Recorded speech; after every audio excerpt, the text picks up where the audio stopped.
estamos recebendo como informação, ele vai sendo preenchido. Preenchido através de quê? Através daquilo que nós aprendemos, né?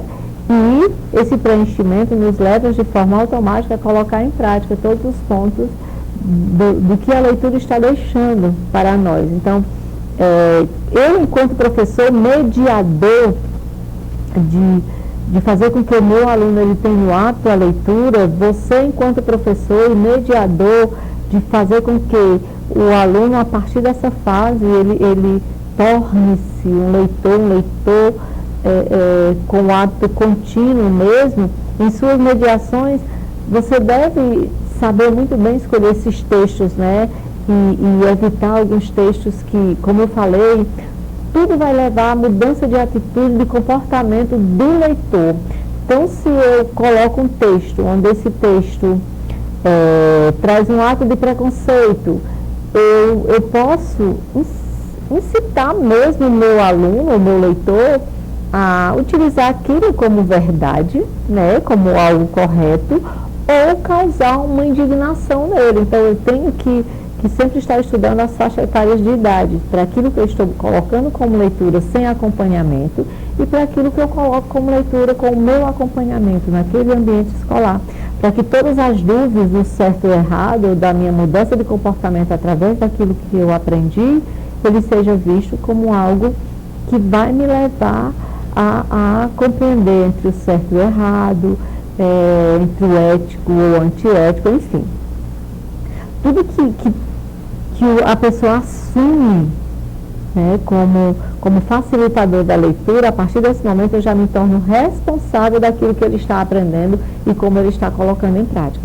Então, tem determinados pontos que você está num ambiente de leitura, onde terminou aquele momento, o aluno ele vai estar se voltando a agir conforme ele leu, conforme ele aprendeu, enfim, se for leituras literárias, contos, ele sempre vai estar agindo e colocando em prática na primeira pessoa que ele encontrar. Se for um coleguinha de sala, se for a família, ele sempre vai estar colocando em prática, né? Então, os especialistas, eles precisam conhecer e selecionar aquilo que ele vai indicar, né? Para que a criança ela realmente venha a receber aquela informação de forma prazerosa, com gosto, né? E não com desgosto. Mas também é preciso que ele próprio seja um usuário assíduo da literatura. Se ele não for assíduo daquilo que ele está indicando, talvez o seu alunado ele venha a evoluir e até mesmo querer debater em algo que você desconhece. Então, nunca indicar algo que você não domine, né?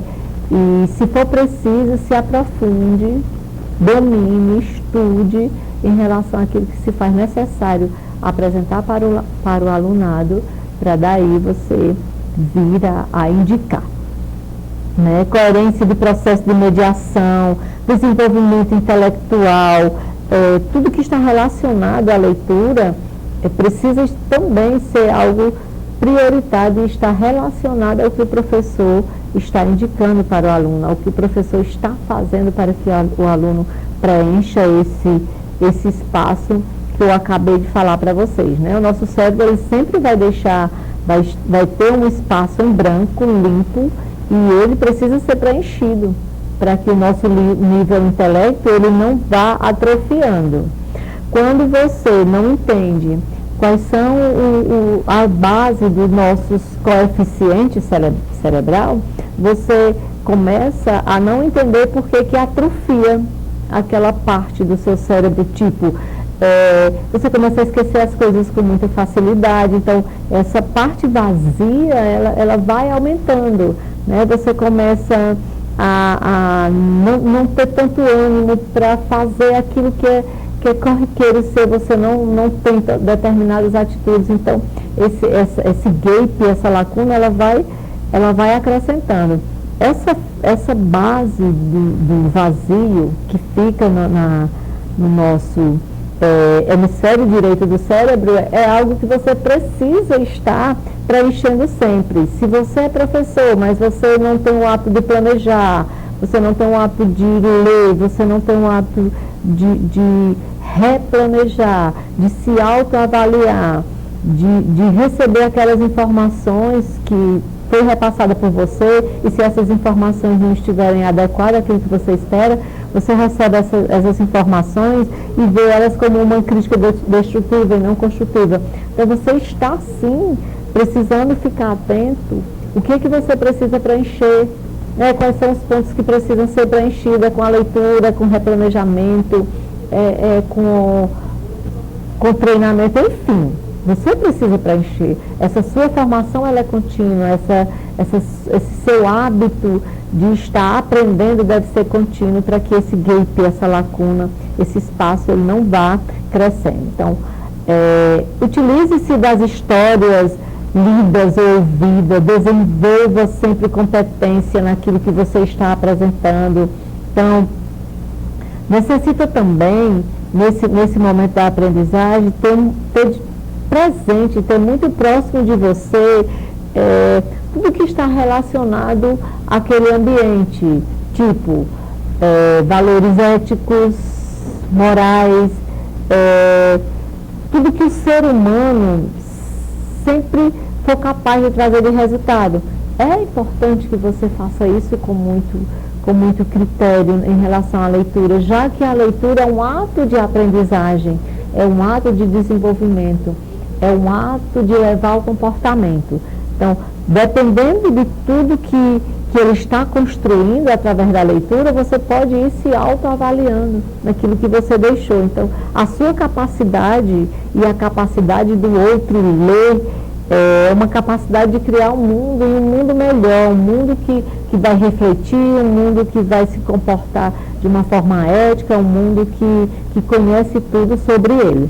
Então, nós só temos a entender que isso é muito bom.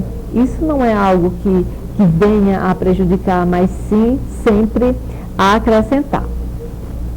É importante que você trabalhe os processos da leitura de forma contínua com o seu aluno, porque o processo da leitura ele vai se tornar cada vez mais simples quando o leitor passa a ler continuamente, né?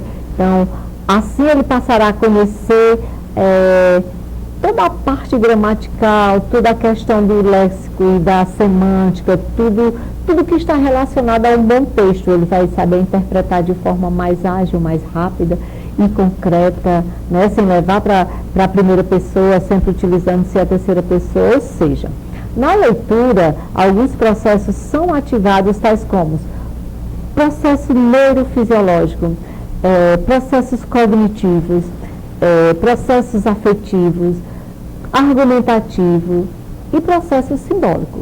Então, por que não eu me aprofundar e saber o que é que se desenvolve através da leitura, todos esses processos, tipo o processo neurofisiológico. O que se trata? O que ocorre através da leitura? Dentro desse processo, a leitura se torna um ato concreto, né, que recorre a todas as faculdades definidas do ser humano, ou seja, nenhuma leitura é possível sem o funcionamento do aparelho visual, daquilo que você está vendo, né, das diversas funcionalidades que o cérebro possui. Então, ler é, antes de qualquer coisa, uma concepção de identificação e de memorização daquelas imagens, né, daqueles signos. Então, a visão, ela possui uma sequência periférica, ou seja, a visão, ela gravaria 6, 7 signos, mesmo que pulando alguns que não perderiam o sentido da frase. Quando é que a leitura ela não passa a ser um processo neurofisiológico obedecendo uma visão sequencial daquilo que você está relacionando e se informando?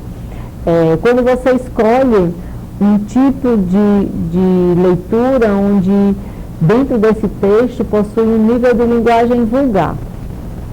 Quando nós estudamos na nossa disciplina passada, esse tipo de nível de linguagem, ele não tem regras, normas gramaticais nenhuma, ele, tudo que está relacionado a esse tipo de nível de linguagem é um nível onde você não tem base do que você está falando, você não tem significado, você não conhece o significado desse vocabulário, você não encontra no dicionário, são palavras inventadas através de gírias ou de gestos, e são palavras também que, com o passar do tempo, elas são extintas, elas se tornam ultrapassadas, as pessoas já não se utilizam mais porque acham que aquilo foi de uma geração antiga, não da sua geração. Então, eles vão criando um tipo de vocabulário, e esse tipo de vocabulário eles vão fazendo parte do seu cotidiano. E o professor ele precisa ter muito cuidado em relação à literatura, que em alguns pontos trabalha o nível de linguagem a esse ponto, né? Evitar isso e até corrigir quando os nossos alunos chegam com esse nível de linguagem vulgar, que traz uma visão de um nível intelecto muito baixo. Se o meu alunado ele entra na minha sala, ele entra dentro de um conteúdo meu com nível de linguagem vulgar, um nível de linguagem baixo, do 4º ao 5º, que é gíria e vulgar, sem dúvida nenhuma que não será ou não terá uma boa imagem esse professor se ele deixar esse aluno sair daquele ambiente com o mesmo nível de linguagem, sem uma consciência que esse nível não o levará a nada, né? A partir desses processos, ou através desses processos de leitura, onde eu saio de um nível de linguagem neurofisiológico, que ele vai compreender exatamente aquilo mais concreto, né, aquilo mais tocável, e eu não cuidar desses pontos que podem aparecer dentro de um vício de linguagem, é pouco provável que esse aluno ele evolua para um processo de leitura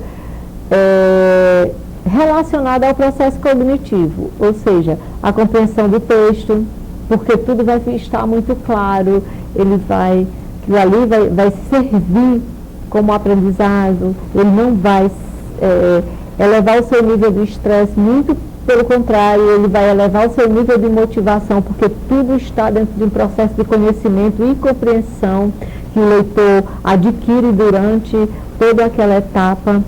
Então, esse conhecimento ele ocorre mediante a interação com vários níveis de conhecimento, como conhecimento linguístico, conhecimento textual e conhecimento do mundo, né, da realidade, de tudo que está propício àquele momento. Então, é preciso que eu sempre esteja nivelando a gramática, o nível textual, mas também trazer esses fatores para dentro de um nível real, dentro de um momento que estamos vivendo, né? Então, esse conhecimento ele sempre vai ficando acumulado em nossa memória, e ao longo da nossa vida ele é explorado no entendimento de textos lidos, né? Você vai relembrar, talvez daqui a 20 anos, 25 anos, você esteja relembrando tudo que está ocorrendo nesse cenário, como você teve que se reinventar com o seu alunado diante desse cenário, que não esperávamos, não estávamos preparados, mas que nos tornamos resilientes para superar e não parar o mundo, não parar a sala de aula, enfim. Todos esses pontos precisam estar sendo analisados. Dentro desse processo, ainda evoluímos para o processo de leitura, dentro do processo afetivo. Esse processo afetivo, ele mostra o papel das emoções naquilo que você está recebendo como informação, né? A leitura ela vai estar ligada aos 3 níveis básicos, como nível sensorial, emocional e racional. Tudo isso eu consigo encontrar dentro do nível afetivo. Professora, então seria assim, esse nível, quando eu chego dentro desse nível afetivo, a minha compreensão da leitura vai depender muito do meu estado, sim. Tanto do meu estado emocional, como é que eu estou naquele momento, como meu estado racional, como é que eu estou naquele momento em em relação ao equilíbrio razão e emoção e meu estado sensorial, né? Como é que eu estou naquele momento para receber essa informação, filtrar e colocar em prática, pegar, né? Sentir essa informação. Cada um dos três corresponde de uma forma de aproximação desse texto. Então, esses níveis, eles são interrelacionados a tudo que é simultâneo, né? Ou seja, o seu momento, tudo que está sendo privilegiado naquele momento, tudo que está sendo colocado como experiência e expectativa, assim como seus interesses dentro daquele momento. Essa informação, ela precisa estar muito presente, né, na observação do professor.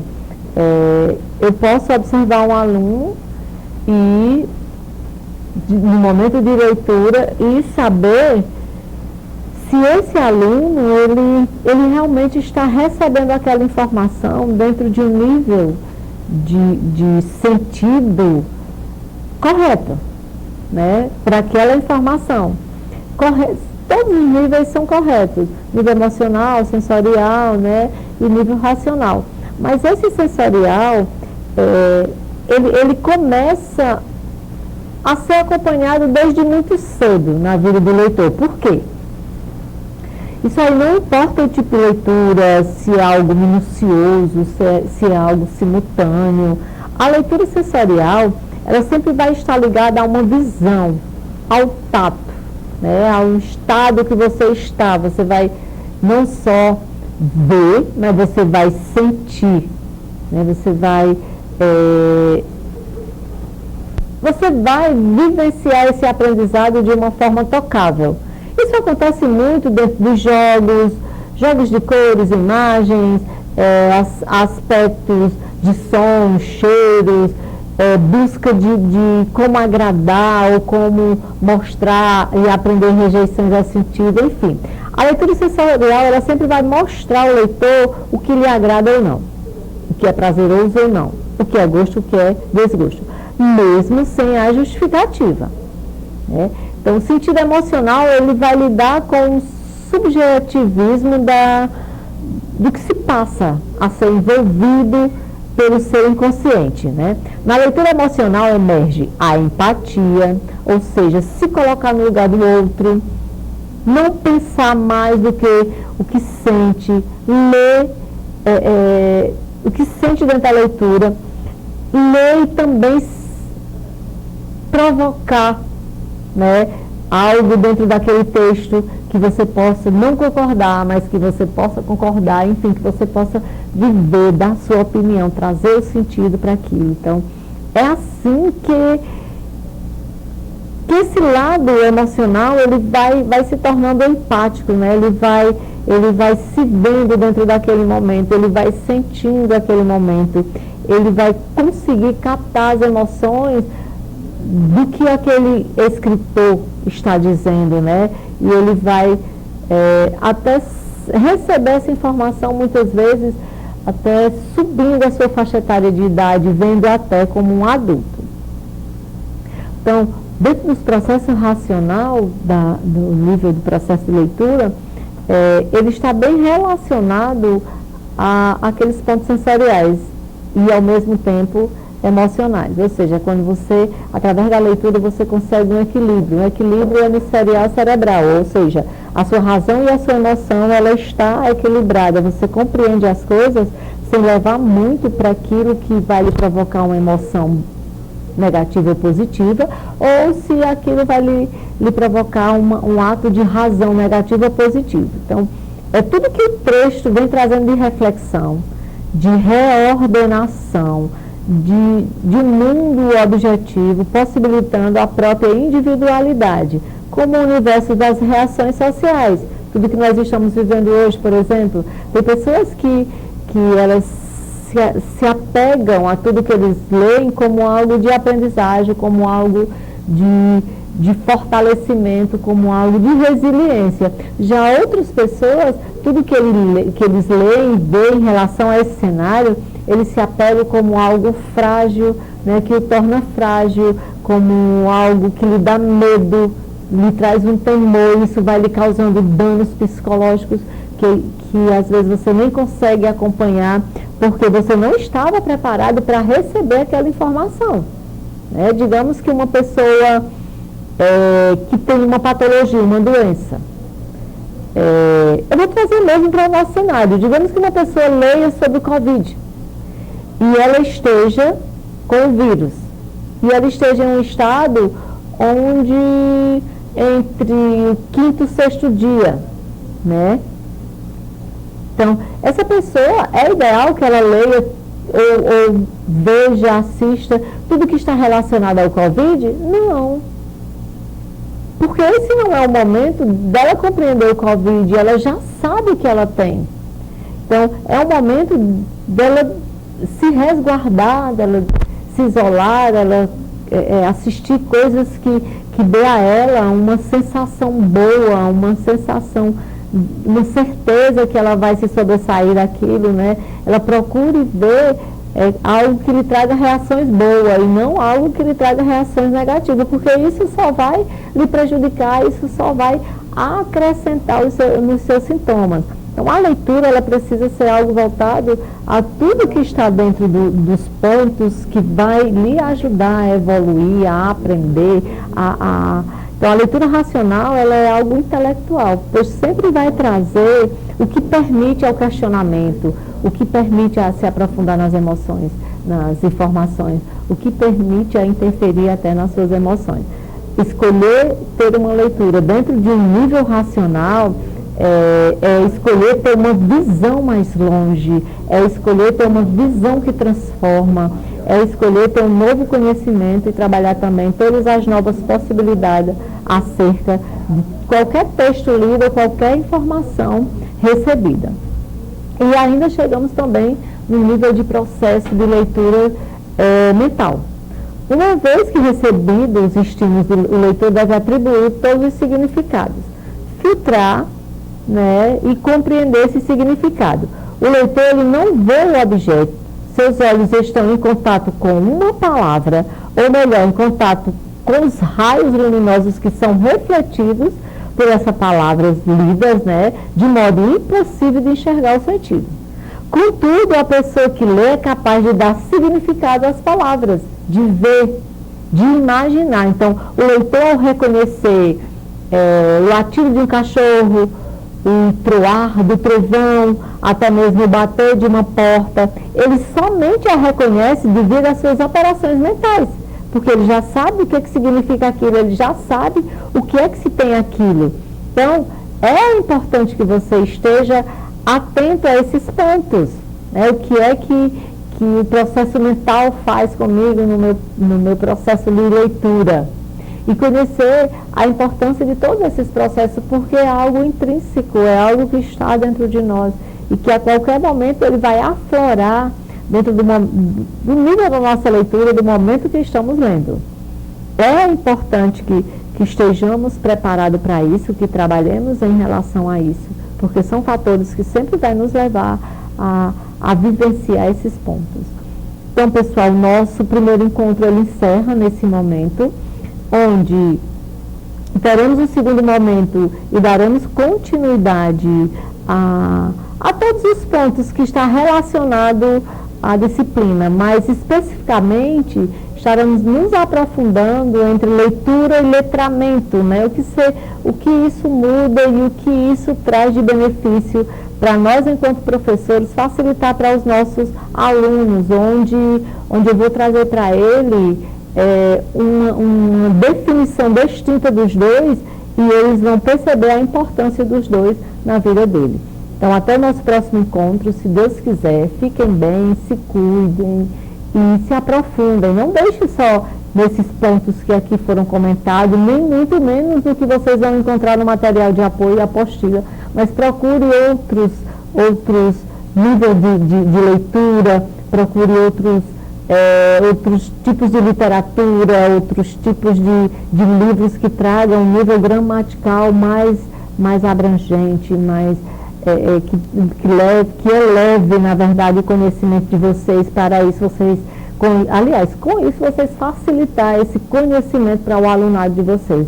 Então, eu aguardo resultados ótimos em relação ao nosso conteúdo e que vocês vão facilitar o nosso conteúdo para o alunado de vocês. E também aguardo um resultado ótimo na primeira atividade de vocês, que vocês vão encontrar no portal, tá bom? Fiquem bem e até nosso próximo encontro.